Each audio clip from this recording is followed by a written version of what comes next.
Good morning, everyone. It's Dr. Arlene Dijamco, the MultiDimensional MD. Thank you so much for joining me. And just a little caveat that I am outside. There's some construction around me, but there's a gorgeous view. I don't know if you can see that out there. And I'm trying to get away from the construction, but you're going to hear sounds around me. So we are going to get through it. And what I want to talk to you about today is how words are powerful. So if you can listen to the vibration of my voice and tune into that, then we're going to get started. I'm going to go through how words are powerful, how they can hurt or heal, the vibration and sound waves, what to do when you don't have words, and the importance of authenticity behind what you're saying. How do you know what to say? Aligning your will with divine will and transmitting messages through water. We're going to talk about your throat chakra, how you say things to other people, and some keynotes from a vocal coach. So we have a lot to go through today. So those are 10 points, and I'll go through each one just briefly. So that first one, words are powerful. They can hurt or heal.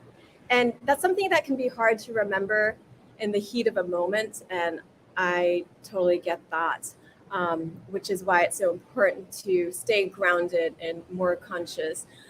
It's not about not expressing yourself. There are ways, even if you have to be direct, to express yourself gently without biting. So when you are taking care of yourself, you can do that in a way that doesn't hurt other people. And we all lose it sometimes.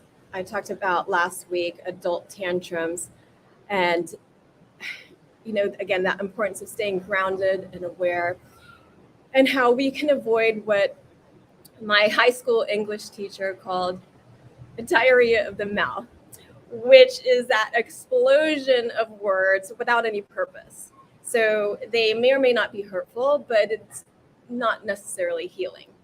And what we want to get into is the healing power of words, because there are many times where there's so much going on in the world and many hurtful words being said. So we want to help shift that.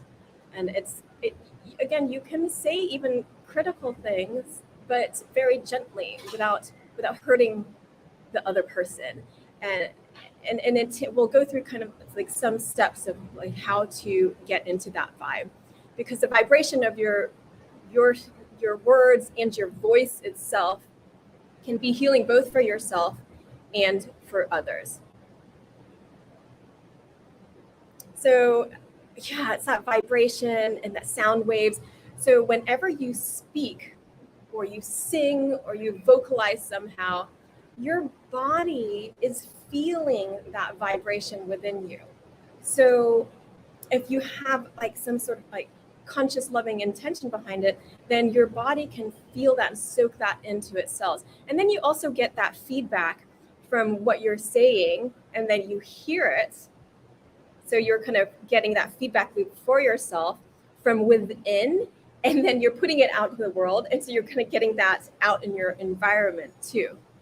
So to imagine that powerful vibration that you're feeling within yourself and then also feeling around you.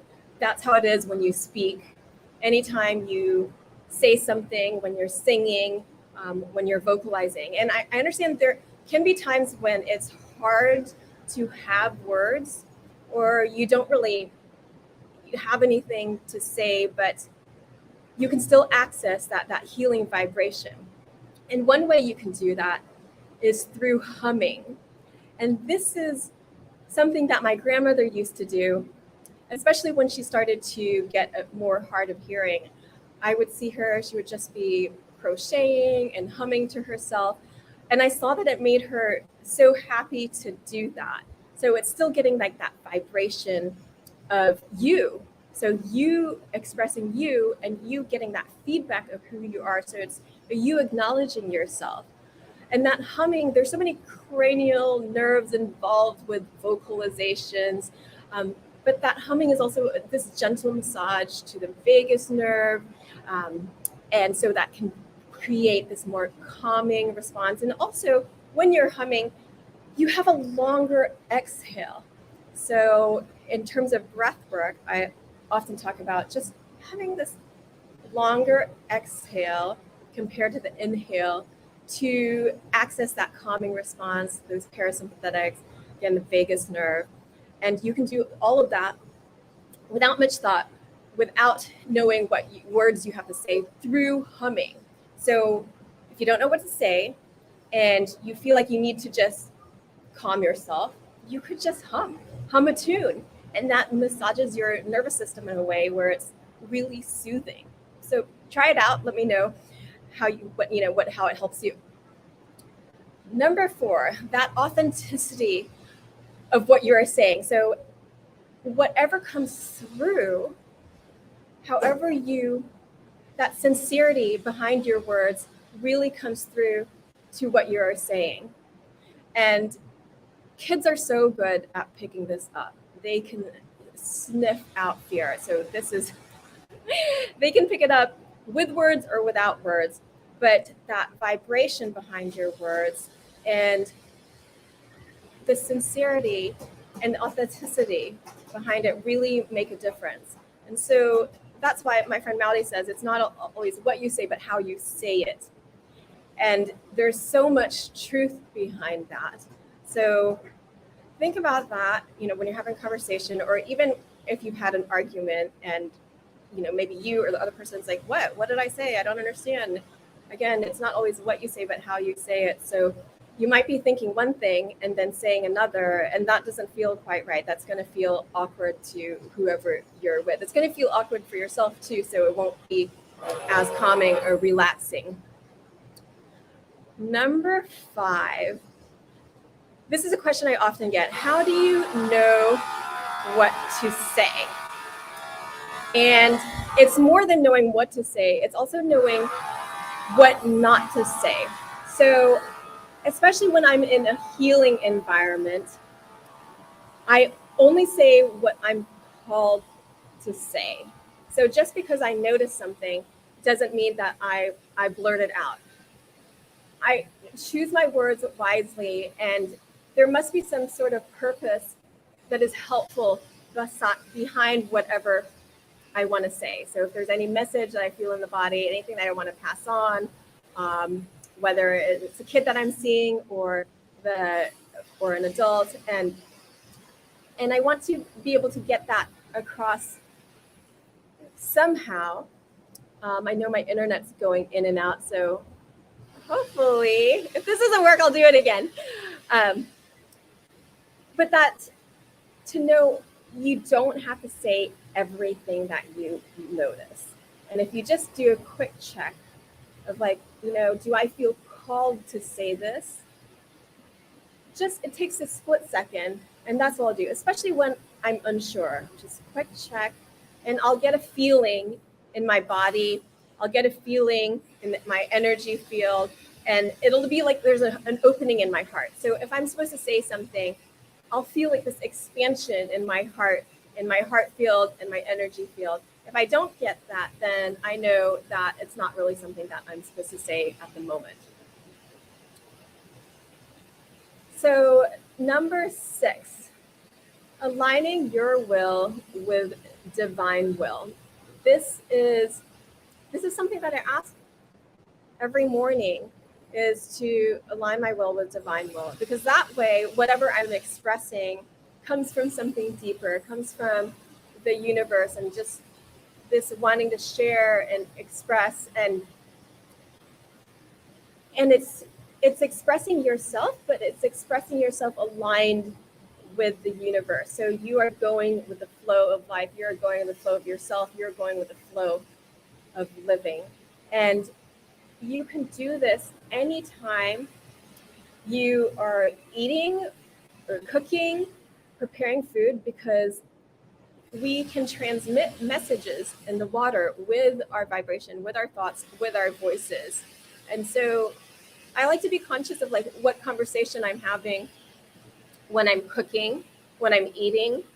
Um, if things are really intense, it's actually not necessarily a good time to be eating or cooking. You want to be able to just like calm yourself, because as you're creating the food or as you're taking in the food, it has this vibration to it.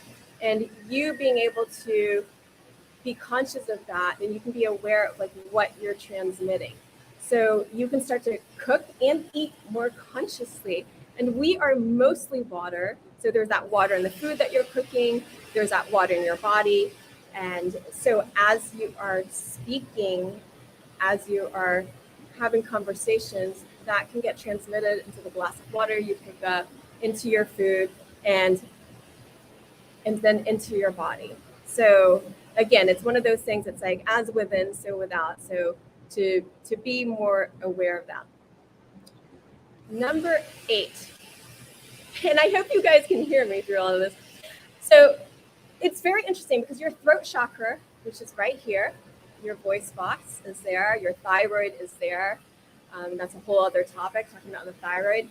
But see how your throat chakra is right between your heart and your head. So it's that intersection, and it really, when it comes more authentically and more aligned with the universe and that divine will, it's going to come more from your heart center on up, and connect with your head, and then come back down as well and be able to express outward.